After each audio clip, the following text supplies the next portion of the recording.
Stephanie Bain, I have a books. I'm a book nerd. There's so many books.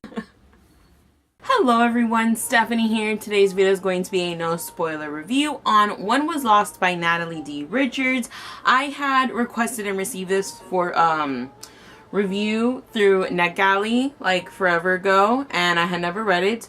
But I got into my whole I want to read YA mysteries, and well, I read that one and it was actually really good. This story follows a group of seniors, and they're going on, or they're in high school. I know that much. I don't remember if they're seniors or not, to be completely honest.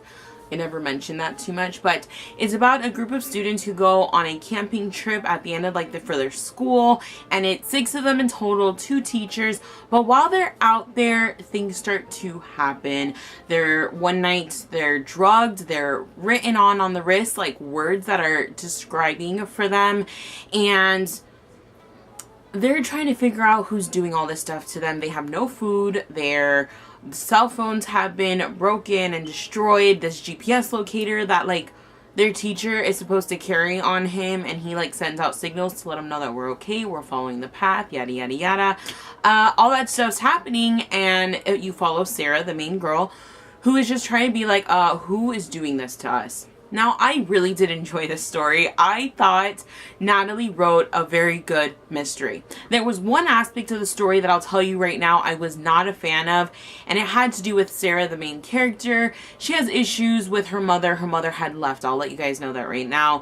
And she's always comparing herself to her mother, and I thought that was irrelevant to the story. I don't think it added. I don't necessarily think it took away either. I just felt those parts weren't as good in comparison to the rest of the actual story that's going on, the things that were happening. I did like the interactions between the characters. I liked the actual mystery behind everything, because a lot of other things start popping up and you're trying to figure out, are the words on these people actually true? Like, for example, Sarah gets darling, and someone else has dangerous, deceptive, and destroyed, or something like that. And I really did like that aspect. It was still kind of open-ended, and I really enjoyed that part of it. The actual, how do you say, answer to everything I was not expecting. I thought that was very good. The whole time, though, Natalie knows how to write these ways where it's she's just telling you the story, but the way that the story is laid out, you start thinking, well, it could be this person, it could be that person. That really makes perfect sense, though. And I was wrong at the end of it, which I thoroughly enjoy. I hate it when you're reading a I mean, I don't always hate it, but it's really good when you're reading a mystery and you don't actually solve the mystery and you were wrong the whole time. I really enjoy that aspect to this story, so I thought it was really good.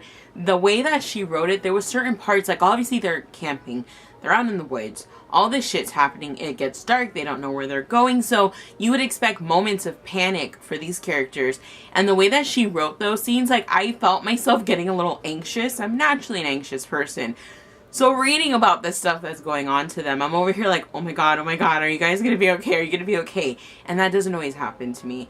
I can enjoy a story, but I don't always feel that suspense that the author wants you to feel. And I thought Natalie did a very good job at making you feel what's gonna happen. I hold my breath. I let go of the breath I didn't realize I was holding.